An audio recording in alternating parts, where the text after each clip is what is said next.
마태복음 14장 34절로 36절 말씀, 15장 1절로부터 9절까지 보겠습니다.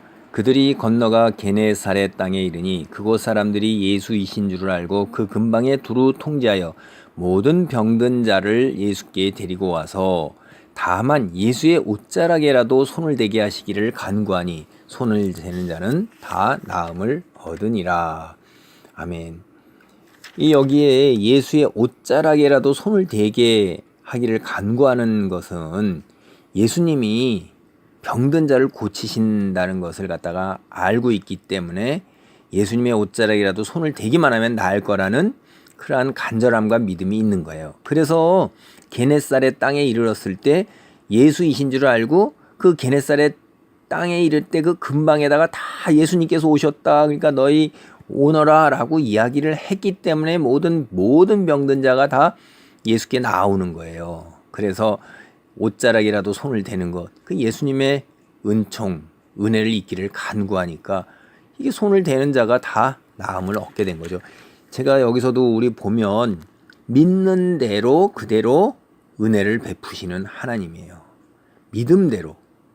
그러니까 이것이 사실은 굉장히 중요하고도 우리 신자들의 기본적인 것이지만 이게 현실에서는 굉장히 어렵습니다. 실제로 현실 속에서 우리가 믿음대로 이렇게 하나님께 믿고 나온다는 것이 우리가 경험을 해본 사람들은 다 알 수 있어요. 여기 이게 중간에 이게 생략되고 예수님이 오셔서 이럴지, 지금 오늘날 우리가 어떠한 것을 예수님의 이름으로 하나님께 간구할 때 그렇게 쉽게 이루어지냐? 그러지 않거든요. 누구는 이루어지고 누구는 이루어지지 않습니다. 그리고 내가 믿음이 부족하기 때문에 이루어지지 않을 수도 있고, 또는 하나님께서 그것이 필요하기 때문에 우리로 하여금 그러한 과정을 겪게 하시는 것일 수도 있고, 우리는 다 알 수가 없어요. 그러나 기본적으로 중요한 것은 어쨌든 간에 믿는 사람들이라는 게 무엇을 믿느냐? 예수님이 하나님이신 걸 믿고 하나님의 능력을 믿는 거예요. 그러면 그분이 통치자이시고 주인이시라는 걸 믿는다면, 나의 주님이라는 걸 믿는다면 그분께 믿고 맡기고 의지하고 순종하고 나아가야 하는 거죠. 현실에서는 이것이 특히 나에게는 내가 선택해야 할 때 이것이 그렇게 쉬운 문제는 아니다라는 거예요. 그런데 우리가 그런 경지에 이르기까지 부단하게 노력을 해야 하는 것입니다. 15장 1절입니다. 그때 바리새인들과 서기관들이 예루살렘으로부터 예수께 나와 이르되 당신의 제자들이 어찌하여 장로들의 전통을 범하나이까? 떡 먹을 때 손을 씻지 아니하나이다. 이게 똑같은 이야기예요. 이 앞에도 이런 비슷한 이야기가 뭐예요? 안식일에 이렇게 그 제자들이 밀 이삭을 자를 때, 12장입니다. 그때 예수께서 안식일에 밀밭 사이로 가실새 제자들이 시장하여 이삭을 잘라 먹으니 바리새인들이 보고 예수께 말하되 보시오, 당신의 제자들이 안식일에 하지 못할 일을 하나이다. 안식일에는 노동을 하면 안 되는 거죠. 그런데 노동을 해서 이런 것들을 띄워 먹었으니까요. 똑같은 거예요. 오늘도 떡 먹을 때 손을 씻지 않는 것, 이런 게 장로들의 전통인데 이걸 전통을 어떻게 범하나니까, 그러니까 형식을, 겉으로 드러나는 형식을 이들은 굉장히 중요하고 형식을 지켰다. 우리가 그 율법의 항목을 그대로 지켰다라는 것을 내세우는 것이 이게 나쁜 거예요. 율법을 지킨 것이 나쁜 것이 아닙니다. 근데 3절도 보면 대답하여 이르시되 너희는 어찌하여 너희의 전통으로 하나님의 계명을 범하느냐? 하나님이 이르셨을 때 내 부모를 공경하라 하시고 또 아버지나 어머니를 비방하는 자는 반드시 죽음을 당하리라 하셨거늘. 하나님의 말씀이 이렇게 하신 거죠. 부모를 공경하라는 건 왜 그랬을까요? 생명의 근원이 어디로부터 비었대요? 영적인 생명은 하나님이 우리에게 주셨어요. 육체적인 생명도 하나님이 처음에 우리를 창조하셨고 이후에 부모로부터 우리가 육체의 생명을 얻게 됩니다. 그러니까 내 생명의 근원은 내 부모예요. 육체적인 생명은. 그러니까 아버지나 어머니를 비방하는 것은 결국은 내 생명의 근원을 비방하는 거기 때문에 내 생명인 나 자신, 생명 그 자체를 갖다가 훼손하는 거고 그것을 비방하는 거예요. 그러면 그 생명의 근원은 누구예요? 하나님으로 비롯되는 거예요. 하나님에 대한 비방이고 이게 결국은 신성 모독인 것입니다. 더 직설적으로 얘기하면 눈에 보이지 않은 하나님을 갖다가 공경하지 못하면 당연히 눈에 보이는 하나님, 부모, 육체의 생명의 근원, 이 생명의 근원이 되었다는 것에서 하나님이란 얘기예요.